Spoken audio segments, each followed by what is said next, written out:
Hallo my dragon bag wachara falcharesh. Hello my precious little dragons, welcome back to my channel. And if you speak Irish, I apologize sincerely for my pronunciation. I did my best. I tried. Okay, so obviously today is St. Patrick's Day, yay! So I decided to just quickly talk about a few of my books that I got while I was in Northern Ireland and Ireland. My ancestry is largely Northern Irish, so when I go back there it just kind of feels like going back home. Even though I hadn't been there until like 2 years ago, but you know, it's just kind of one of those things. I literally just spent the last half hour trying to figure out how to say that phrase. Just trying to say my intro. I am attempting to learn Irish. I've been spending more time on Welsh, so I have like all the Welsh pronunciations in my head, and Welsh is obviously very different than Irish, but like just trying to get my mind in the frame of doing Irish again it was messing with me, and I was trying to look up the words, and some of them I couldn't find the pronunciation, so I was guessing because I was struggling reading the pronunciation guides because Duolingo doesn't give you pronunciation guides and it's really stupid. You have to figure it out as you go along. Anyway, so the point. I'm going to talk to you about some of the books I got in Ireland because one of the things I like to do when I travel is I like to get a book while I'm in whatever place I'm at, and then I write in it the date and the place that I got it, so I can always have a piece of that place with me when I come back. And books are fairly easy to travel with. I usually get children's books because they're lighter and I love the artwork, but I do have a couple non-children's books in here. So the first one I want to show you is actually St. Brigid's Cloak, and it's actually a dual English and Irish book. It comes with a CD. The reason I'm starting with this one is because I actually got it at Downpatrick in Northern Ireland, and it is where St. Patrick is buried, and so it seemed fitting to start with this one.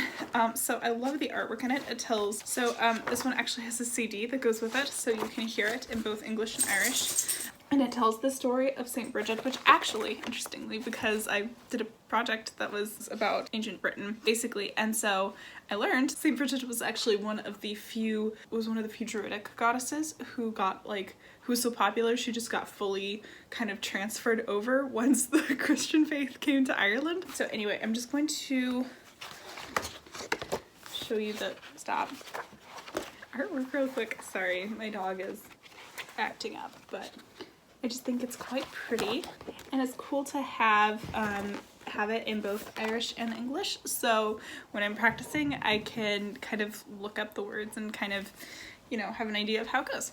So the next one I have is The Moonspun Round, and this is an illustrated collection of poetry from W.B. Yeats, who was Irish. And so I got this when I was in Belfast. Actually, I got a few things while I was in Belfast because I've been there twice because that's where my extended family lives. This was one I couldn't resist because the illustrations were just so gorgeous. So like this one says, is where my books go. All the words that I gather and all the words that I write must spread out their wings untiring and never rest their flight, till they come where your sad, sad heart is, and sing to you in the night, beyond where the waters are moving, storm darkened or starry bright.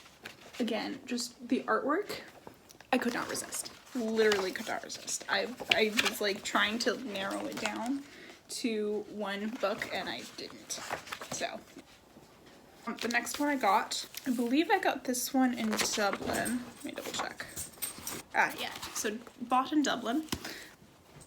Wait, I can pronounce it. Hold on. Féileacán? Just the pronunciation is not coming naturally to me yet. Féileacán. On Féileacán agus an Noreen. Basically it means the butterfly and the king. And so again, even the front cover is gorgeous.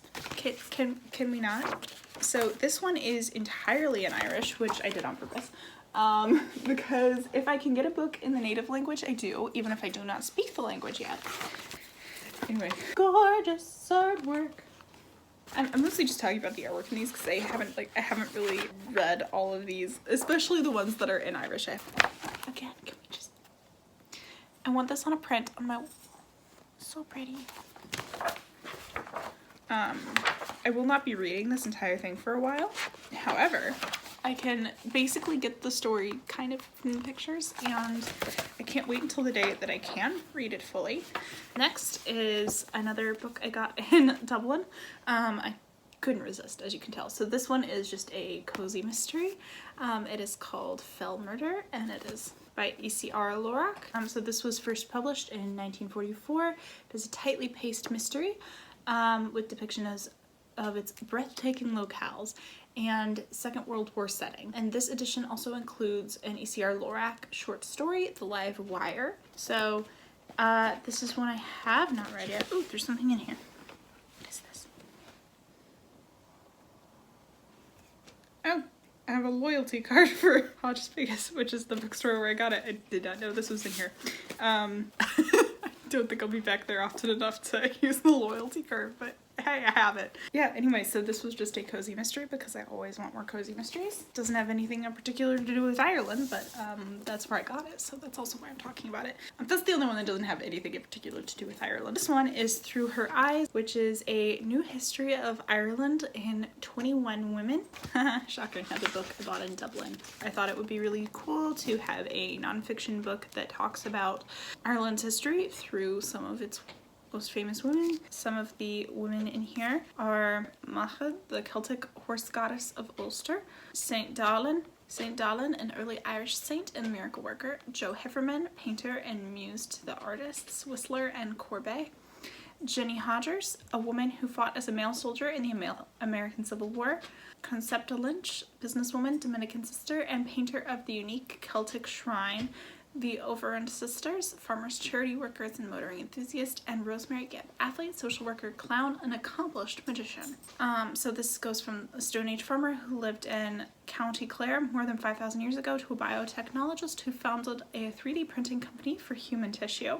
This book offers an alternative version of Irish history through the eyes of the women who shaped it. So I've not read this one all the way through, but I've kind of like glimpsed through it, and it seems really good from what I've read.